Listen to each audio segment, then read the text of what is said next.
Hello and welcome to the latest episode of the Dram Show with me, Chris Goodrum. Right, as I said last week, this week's episode is a very, very special episode of the show because, as you can tell from the title page, it's the World Whisky Awards episode of the show in conjunction with the Whisky magazine, and specifically issue number 126, which has all the award-winning whiskies on the front cover and obviously all the information about who won what awards in the magazine. So, you know, if you haven't got yourself a copy, I really suggest you ought to go out and get one, because it's a very good read, not just for the obvious World Whisky Awards, but obviously my tastings are in here, which is another good reason to buy the magazine. But no, so well, it's probably going to be a slightly longer version of the show than usual, as I've got 8 of the world's best whiskies. Now, of course, this is all very, like with any competition, you know, you can only judge what's actually entered into it. So no doubt you may well think, well, why is that the best Canadian whiskey? Why is that the best Irish whiskey or pot still whiskey or whatever? When there's X, Y and Z which I think are brilliant. And well, that's purely because X, Y and Z weren't entered into the competition. So if they're not entered into the competition, then obviously they can't win a gong. So you know, you can only judge what is put in front of you. So I'm not going to really go into too much detail, because obviously we've got quite a lot to get through. So we'll cut straight to introducing this afternoon's little lineup. Did you think that you could save me from yourself? Right, okay, so we'll kick off with the world's best grain whiskey, which is called Darkness. It's an 18-year-old single grain and bottled at 50.4%. The second one we'll be looking at is the world's best blended whiskey, and that happens to be that's Boutique-y Company's blended whiskey batch number 1, bottled at 50.3%. Sticking with the sort of like the blended kind of theme, and we'll work our way through to the malts in due course. The third one we'll be looking at is the world's best blended malt, or vatted malt as I would say, and a number of other people would say as well, and that's Japanese. That's the Nikitake Tsuru 17-year-old, bottled at 43%, and I've tasted that on a number of occasions, and yeah, that's pretty good. Next we'll be looking at the world's best pot still whiskey. Now, there wasn't very many entered in that category, obviously. The overall winner was Redbreast 15-year-old, bottled at 46%. The other entrants, or should we say it beat off, was Green Spot Powers John Lane edition 12-year-old and Redbreast 12-year-old cask strength. And in actual fact, I gave this. Well, no, I didn't actually. I thought the John Lane was slightly edged it, but still, I think the Redbreast 15 is an excellent winner, shall we say. The best Canadian goes to bottling called Confederation Cask Bottling by 40 Creek, and I think I did an episode including some of their whiskey not so long ago. So, you know, again, another very, very worthy winner.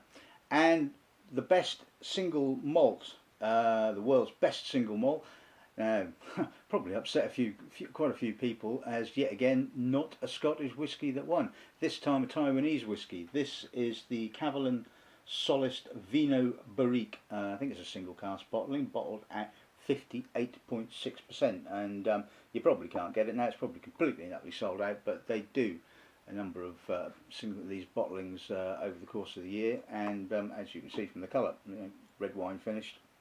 And I've probably said it in the past, and I think I probably even did an episode of the show on Cavalan. They love playing with their wine casks, and you sort of look at the standard bottling they do and the number of different wine casks they use, and you think, ooh, cool, this could be a recipe for disaster. But it just works amazingly well, and it's quite interesting that of all the single malts, I think in the previous 2 or 3 years, I've not voted for what was the eventual winner, or should I say, I've not scored the eventual winner, the highest in the single malts category until this year, and this one I definitely scored the highest, and so good to see that one winning it. The second to last bottling we'll be looking at is the world's best American and best rye. That is the Thomas H. Handy, bottled by, or bottled at, should I say, 64.6%. Obviously, as you know, part of the Buffalo Trace range, and pretty damn impressive, it has to be said. And the last but not least, and it's because it's the flavoured malt, and this is the world's best flavoured malt. In fact, there's only two that I think that were entered, so it was a 50-50 shot which one was going to win. And the winning one was Master of Malt's Whisky Liqueur 40-year-old Speyside, bottled at 43%. Now, 40-year-old whiskey, you're flavouring it? That could be, well, we'll get onto that one right at the very end. I mean, it's a possibility it could be, should we say, not so great spirit that they've just pepped up, or it just could be that they have indeed decided, let's be outrageous and make a 40-year-old flavoured malt. I mean, you know, Masters of Malt have a tendency to do some weird and wonderful things, it has to be said. So anyway, that's this afternoon's little lineup. So short and sweet, and we'll crack on with the first bottling then, shall we? Did you think that you could twist the pain, change the blame? Right, okay, so this is Darkness. It's an 18-year-old single grain. Probably should have done my homework and figured out where it came from, but no. Anyway, let's see what the nose gives us. Very distinctively grainy, and I love old grain whiskies, and this isn't actually particularly old, but it has a nice kind of combination of youth and maturity. I mean, as you know, most grain whiskies won't really outlive their malt counterparts, and generally don't tend to sort of come into their own really till they get to about 21, 25 years old. But this has got some lovely Satsuma, dried apricot, kind of edgy, lightly Guyanan-esque kind of dried fruit, bit of smoke, bit of spice, but it's also got a lovely freshness to it as well, and this is what grain whiskies can have. They have that grainy freshness, and they tend to hang on to that freshness, you know, till they're quite sort of, you know, an old age, shall we say. But yeah, this is really, really nice. Lovely spiciness, lovely balance to it. Not a huge amount of oak. The oak is there, but it's kind of like just adding a little bit of structure in the background, which is what I like from a grain whisky, because grain whiskies can often, as you well know, take up the oak pretty quickly, and certainly I've come across some very heavily oaked Invergordons and things like that, which, although, you know, you stick your nose in and think, oh, that's lovely, don't quite have the balance, but this is absolutely spot on, lovely balance. Palate.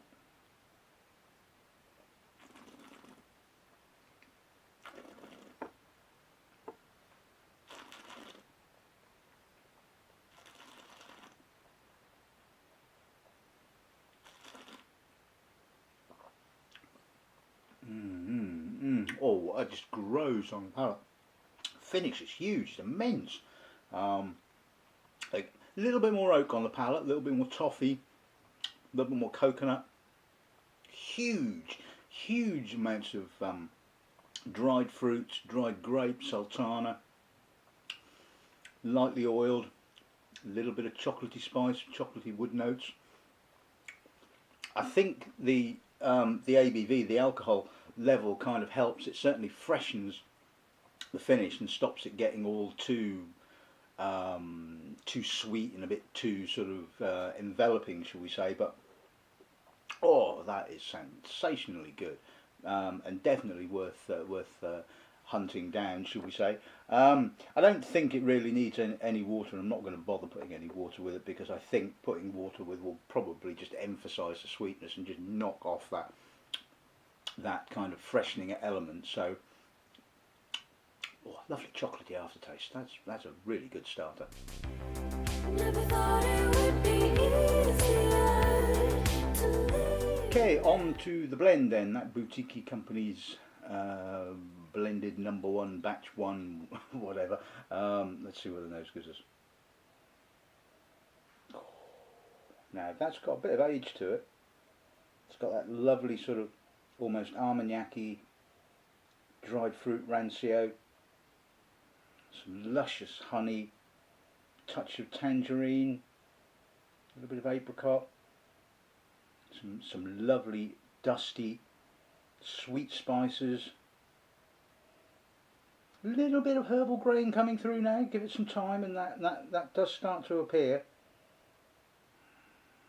A little bit of sherry spice as well. I mean, this is just an all-round really nice blend, and it just goes to show that what I've been saying for ages and what a number of people have been saying is that blended whiskey should be greater than the sum of its parts, and they should all be harmoniously integrated. And yeah, and we all know that blended whiskey is made to a price point, and to make a cheaper blend you have to use cheaper ingredients, which means more grain, younger grain.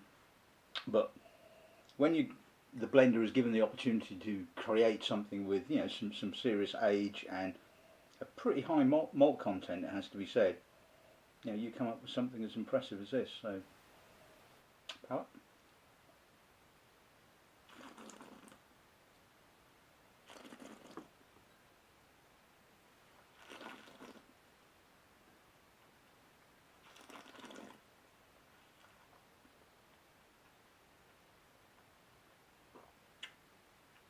Oh, that's wonderfully honeyed. Spicy. Kicks off with loads and loads of licorice and a little bit of molasses, some toffee, cherry dried fruits, bit of spice. Underneath you can feel a little bit of that sort of herbal grain character just underneath the surface. Doesn't come through too much, but just adds that little bit of sort of piquancy. Really, really long, lovely, chocolatey, mockery, spicy finish. Fabulous blend, absolutely stunningly good.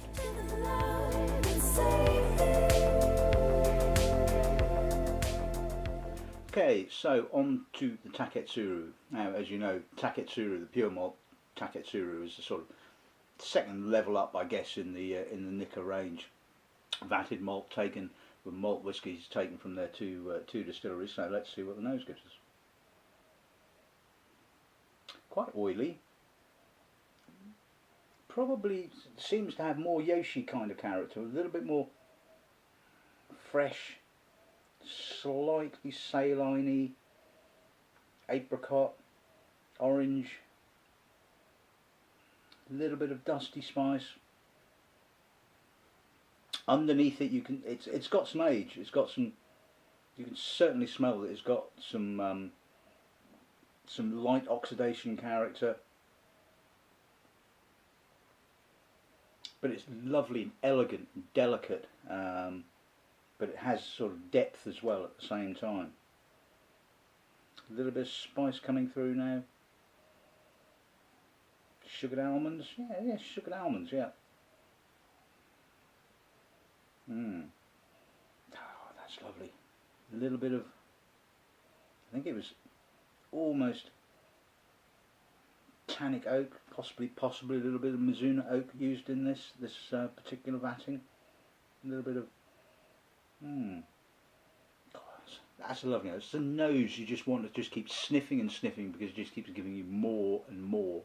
And that is one of the main things with a great whiskey, in my opinion, is the fact that it's not all boom. It doesn't give you it all at once. You know, you kind of have to work at it. You kind of have to go, oh, what am I getting? You know, and really sort of dig into the whiskey, so to speak. And this just works on so many layers. It's brilliant. Palate.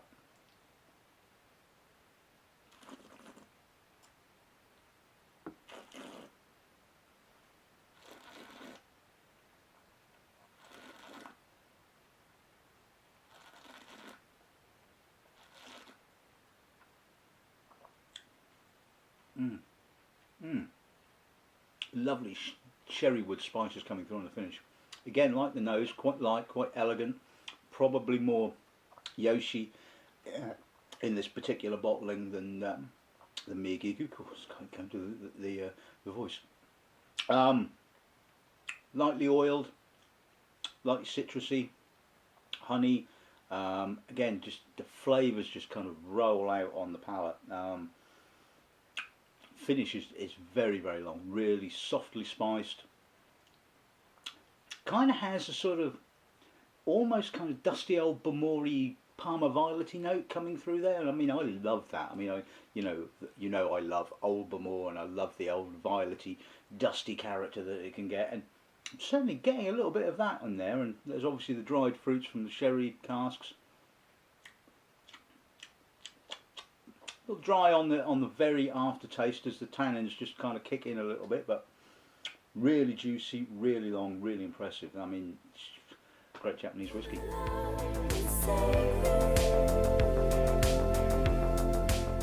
Moving on to the pot still. Now, I love pot still whiskey. I mean, it's just one of those, I wouldn't quite say instantly recognisable styles of whiskey, but you know, you stick your nose and you go, oh, oh, oh, is that a grain? It's got that graininess, and then you go, no, too rich for a grain. It's got that big malty kind of character as well, and you go, pot still. And it's just really, really unique, and I love it, I must admit. And this is quite fragrant, quite not overly high toned, but relatively high toned. A lot of dusty barley, which is kind of almost to a certain extent blanketing the pot still character. It's not as intense as you would normally expect from, say, something like Redbreast, although the 12-year-old has probably got more intensity. A little bit more toffeed oak, possibly. It certainly softens and rounds. Not quite as much oak as, say, something like the John Lane, but a little bit of banana, a little bit of estery fruit, and all the while you've got that slight grainy, herbally note kind of going on, and which kind of, like, you know, reminds you that this is a pot still whiskey. Oh, that is lovely. Palate.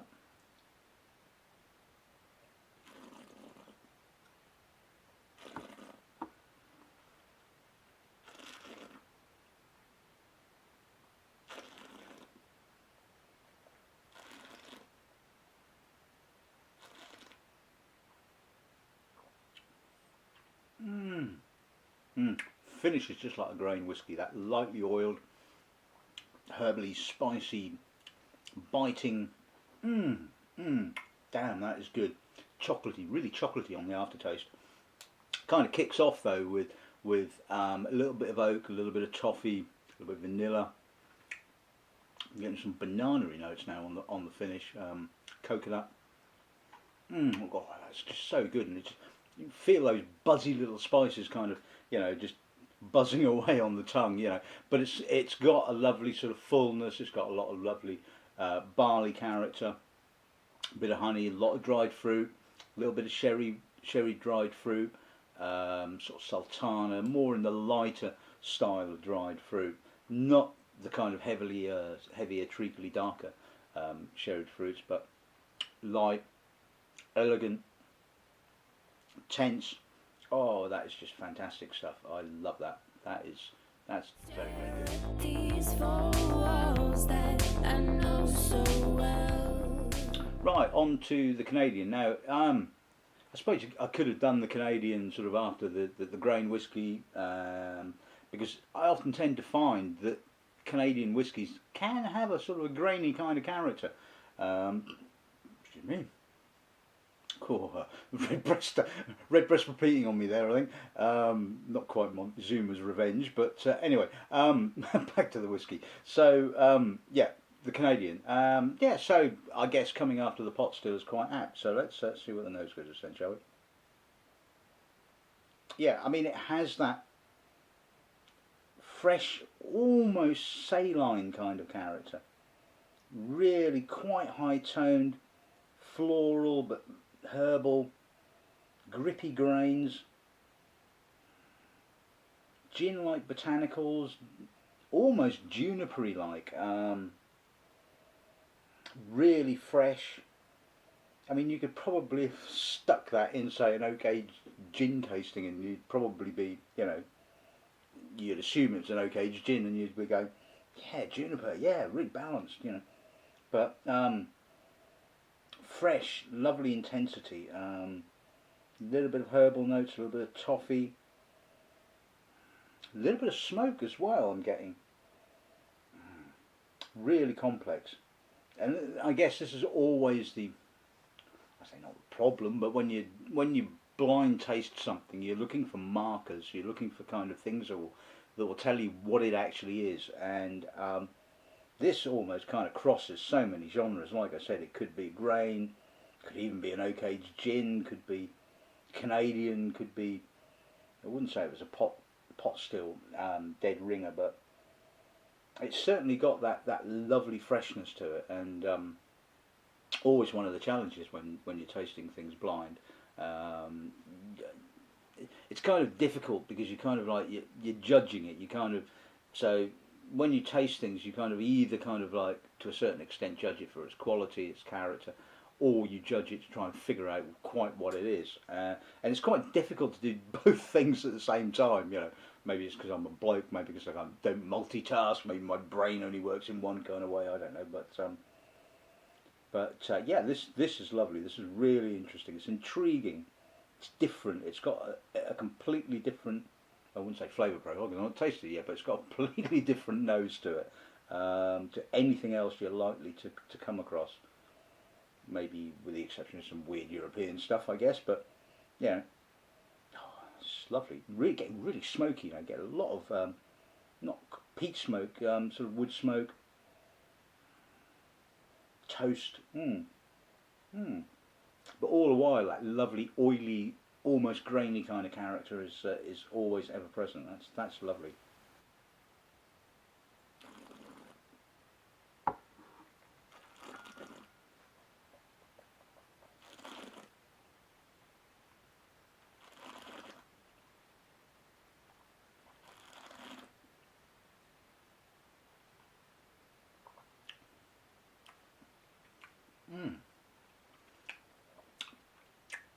You might seem a little bit insubstantial, a little bit delicate, a little bit too elegant, but it's got some length to it, and it just keeps going and going and going, and it's not a monstrous attack on the palate, shall we say. It's got a bit more oak on the palate. I'm getting more coconut, more sort of like sun-dried raisins, oily fruit, lovely, lovely oily fruit. Not quite rum-like, but certainly in that sort of slightly kind of herbally, grain-like character. It hasn't quite got the nip of a grain, which would kind of like, as you were tasting it, you think, well, it's probably not quite a grain, but it's got a lovely rounded character, lovely softness, and like I said, it's not a big, huge mouthful, but you know, it just keeps lingering, it just keeps going, and you're just going, that is really very, very good, really impressive. I like that. That's good. Go find someone else. Right, and on to the world's best whiskey, the Cavalan Solist Vino Barrique. Let's see what the nose goes is. Now that is deep. Juicy, licorice, dark, cherried, red currants, spicy, really spicy fruit. A little bit of herbal character, a little bit of dried fruit, a little bit of sherry. Lovely spiciness to it, almost kind of peppery in character, but really winey, really juicy, fresh, fragrant, lovely herbal character. The herbal notes are really coming out now with that almost rye-like herbalness, but not quite. Thyme, possibly, a little bit of mint, and this is why this was World Whisky of the Year, because it's just got such a lovely, complex nose. There's just so much going on in it, and I'm getting some buttery American oak now, some toffee, caramel, but all the while that's that lovely winey, and it's not butyric either. I mean, this is always, not always, but you often get, when you start playing around with wine casks, you often get a bit of butricity coming through, a bit of that almost babysit kind of note, as they kind of say, but absolutely spotless and clean, clean as a whistle, no sulphur, dried fruits, a little bit of nuttiness. I mean, that is just really very, very complex. And I know there's a lot of people that don't like wine finishes, and they think it's, oh, you know, but, you know, when it's done really, really well, it just adds that another layer to it, another layer of complexity, another layer of interest. And at the end of the day, I really don't care what a distiller or bottler does to their whiskey. All I'm interested in is it complex, has it got character, has it got interest, and, you know, this has it in absolute buckets, it has to be said. So Out.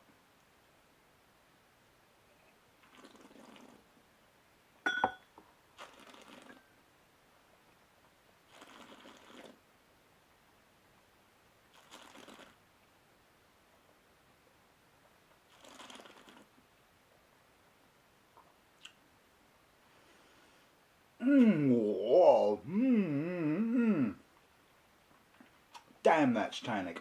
God. Not bitter though, it's just really drying and gripping, but it's got loads of treacle, a little bit of molasses, some darker sherried fruits, some spicy red fruits, a little bit of that herbal kind of timey, sort of minty kind of note that we found on the nose.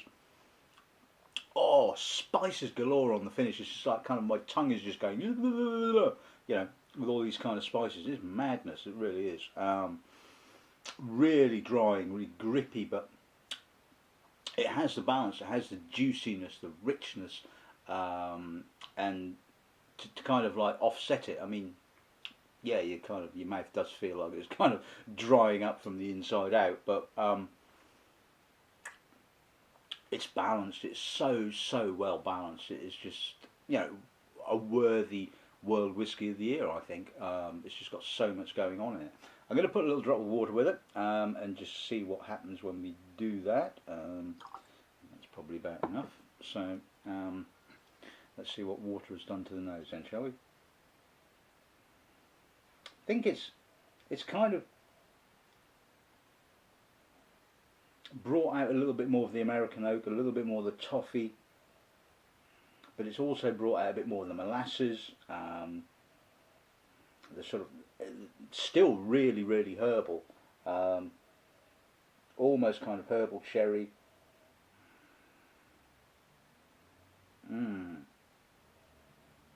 Probably not American oak. It's probably just the oak vanillins, and I mean, as you know, with sort of sherry casks and wine casks, you are going to get vanilla.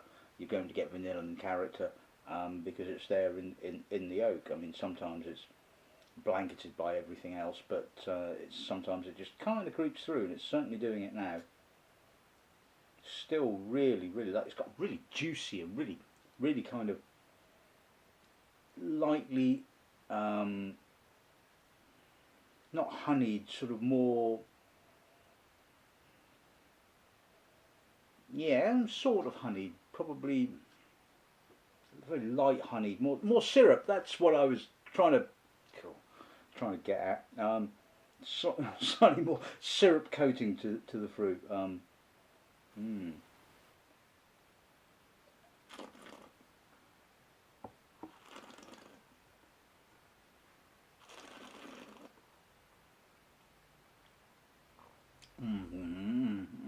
Oh, that's softened. Rich, plummy, dried fruits.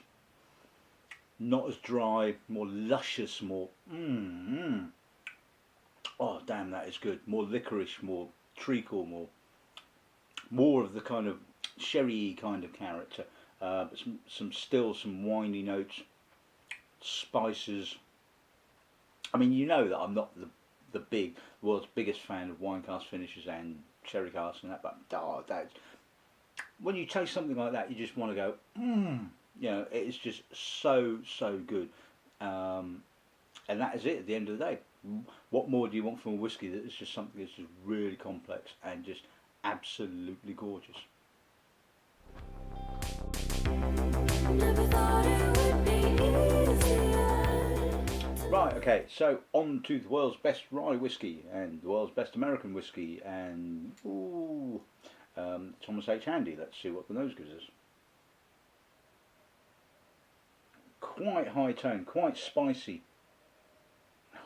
dark, treacle, licorice. Really intense. You feel the nose is kind of like, you feel the alcohol. I mean, it's got a real pungency, a lot of tannin, dark, spicy rye, a little bit of herbal rye as well. It's just got intensity. I mean, the whiskey magazine asked me to do the taste off between the two best rye whiskies for which would be the overall rye whiskey. Sorry if I didn't have to say that, but it was basically the H Handy against the Millstone 100 rye. Now, and the Millstone was really soft. It was a lovely rye. I mean, I love the Millstone rye. But what edged it was the edginess, the intensity, the almost kind of like, you know, grabbing you by the sort of like the throat kind of intensity that the Handy has. I mean, the Millstone rye was just wonderfully soft and succulent, you know, elegance personified. Whereas this is a bit of a rough one, it has to be said. But it just kind of won for me because I just loved that kind of, you know, edginess to it, you know. Really herbal now. Loads and loads of spice. Bitter toffee. A little bit of chocolate. I mean, it's just got a personality kind of like stamped through it, all the way through it. It's just really intense. Quite young as well. I mean, as you know, the Handy doesn't tend to have an age statement, but I would guess this is not going to be much older than 8 years old. I wouldn't have thought. It just has that almost kind of like grainy kind of herbally spice and spirit notes, and it's just kind of, you know, it just says, you know, I'm a bit of a bruiser.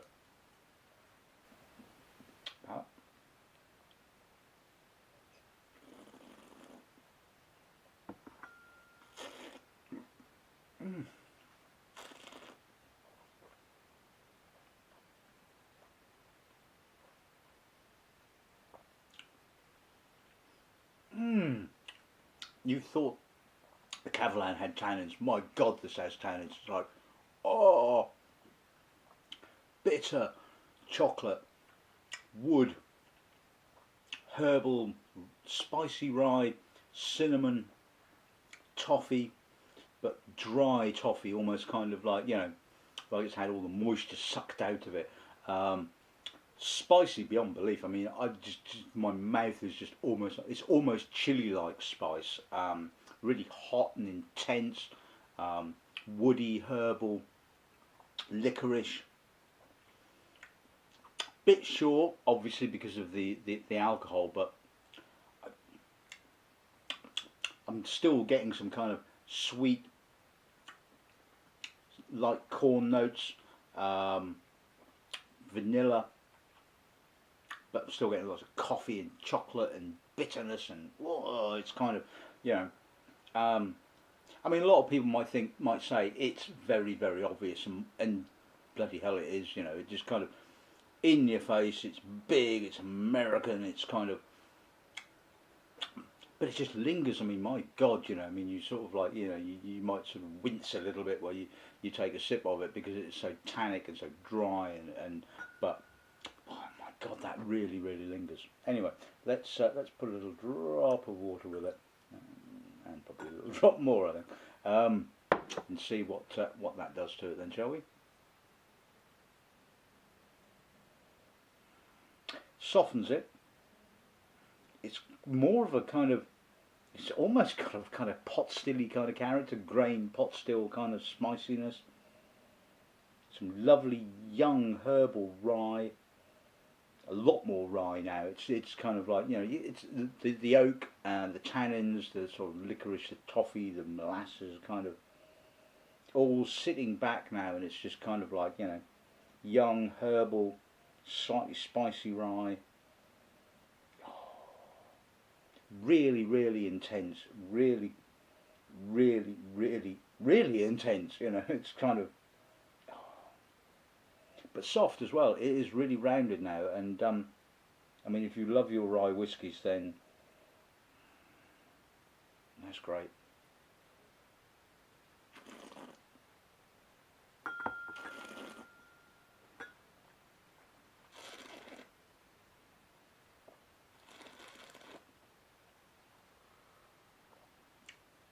But it's kind of the other way around a little bit. Yes, you get that herbally, marry, youthful kind of character right on the finish, but it's more licorice, more treacle, more toffee, more a little bit of herbalness, not quite so much as when it was neat. Obviously not quite so much tannin and alcohol, but obviously it's still quite chocolatey, still quite intense, a lot more rounded, and it shows up its kind of youth. I think the thing is, what I tend to find with certainly sort of young American whiskies that are bottled at quite a high ABV, the alcohol kind of clouds the issue. It kind of like almost sort of masks the youthfulness of the spirit.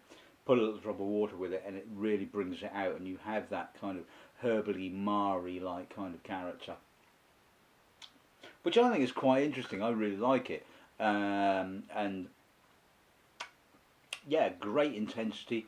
Obviously the stag wasn't entered into this year's World Whisky Awards, otherwise it probably would have won it like it has done on previous occasions. So, you know, I think the Handy is really good. I've always really enjoyed all of the sort of the antique range that Buffalo Trace have released over the years, and best American whiskey, well, yeah, why not? It's pretty damn good.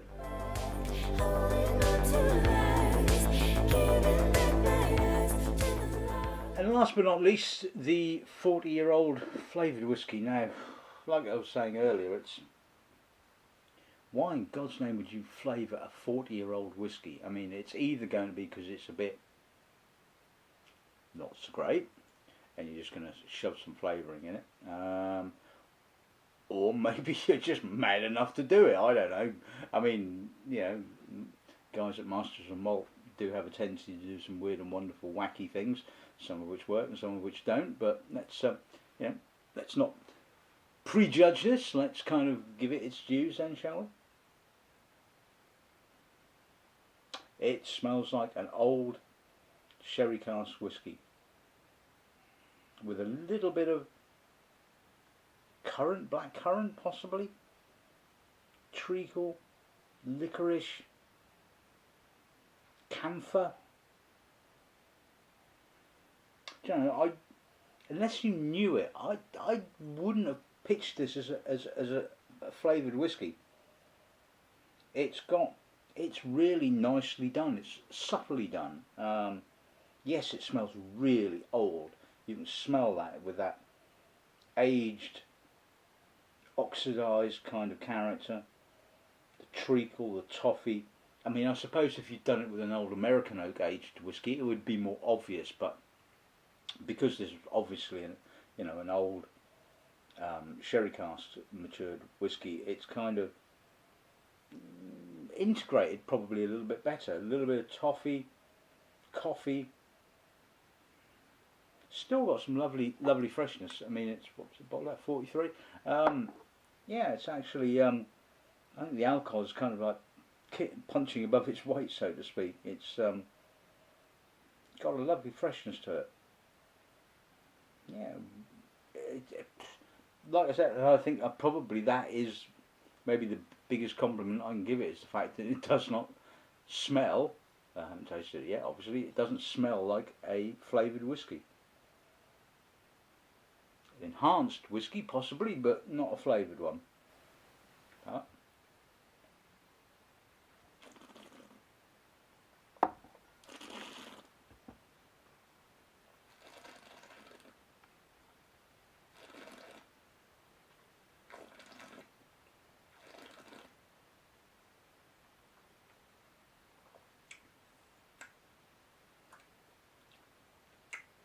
You know what, for a flavoured whiskey, or whiskey liqueur, or whatever you want to call it, that's pretty damn good. A lot more sweetness on the palate, a lot more cinnamon, herbs,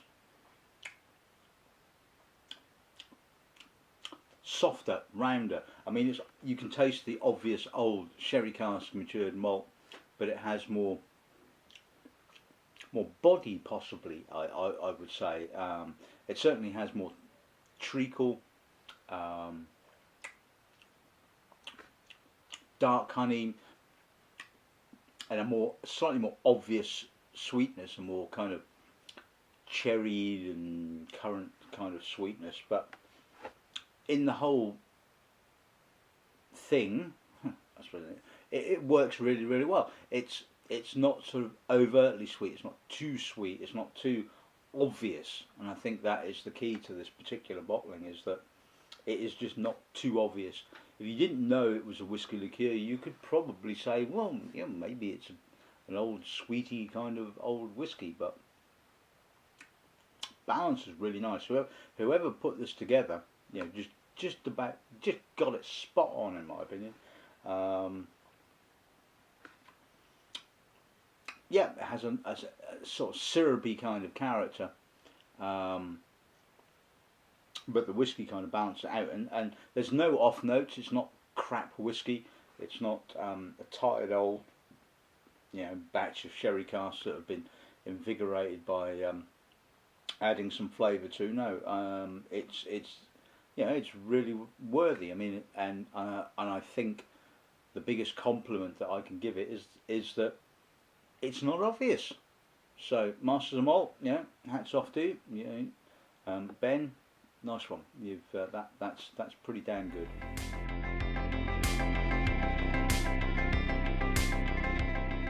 Right, okay, so let's sum this little tasting up then.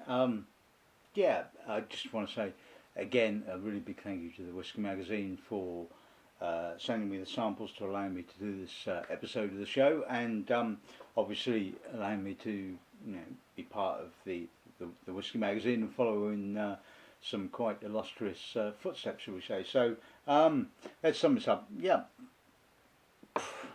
not a lot to really say, because I've probably said most of it during the tasting, but yeah, really great whiskies. The grain, lovely grain, real complexity, lots of character, lots of grain whiskey character coming through, but really, really nicely balanced. The Boutique-y-whisky company blend, yeah, great blend. Like I said, it does everything that a blend should do. You know, it's kind of greater than the sum of its parts. It's got all the elements that you would want from a great blend, and really, really nice. The Taketsuru, great Japanese whiskey. It just goes to show that you know, that Japan is producing some very, very good whiskey, and the Taketsuru blend probably a little bit more heavier on the Yoshi than I remember it, but you know, still really very, very good blend. Redbreast, well, what more can you say? You know, just great pot still Irish whiskey. If you love that kind of spicy, grainy kind of character, then I really suggest you should seek out the Redbreast. Anything from within their range, the 12-year-old cask strength, 15, yeah, really very, very good. Done that one. The 40 Creek, well, yeah, great Canadian whiskey. Like I was saying, you know, the Canadian whiskey can have a tendency to sort of have a similarity, I suppose, to grain whiskey, and yeah, just an all-round really very, very good whiskey. The Cavalan, well, you know, hats off to it. You know, World Whisky of the Year. Really, really complex, interesting, lots of different characteristics going on in it, and that's what you want from a whiskey. At the end of the day, and as far as I'm concerned, it doesn't matter where it actually comes from, as long as it has complexity, interest, and the Catalan has it in absolute spades. So great stuff. That the Thomas H. Handy. Well, another really nice rye whiskey. Lots of intensity, like I was saying in the tasting. It kind of edged the millstone because it just had that intensity, that sort of hooligan element, I suppose, if you like. The sort of I'm here, I'm sort of in your face, I'm brash, I'm young, I'm just like whoa, great stuff. And the whiskey liqueur or flavoured whiskey or whatever you want to call it, it could have been just sort of like we're just chucking some flavouring in to just cover up some poor old whiskey, but no, it's they've done a nice job of it. It's got some interest, and I think, like I was saying, the biggest compliment I can possibly pay it is the fact that it tastes like whiskey. It's not obvious, and if you like that kind of stuff, then like I said, get yourself a bottle of it. So there you go. That's it. That's this week's episode of the show. Quite a mammoth session. I think you'll agree. But hopefully you enjoyed it, and hopefully you'll check out some earlier editions of the show if you're new to the Good Dram show. Like I was saying, next episode's up. I'll be doing some really interesting stuff. I've got some interesting European stuff to taste. I've got some Rocktown samples that are probably going to be next up. But either way, hopefully whatever comes next will be really interesting. So all that's left to say is grab your glass of Catalan. Well done, you lot. Great whiskey. Good dramming.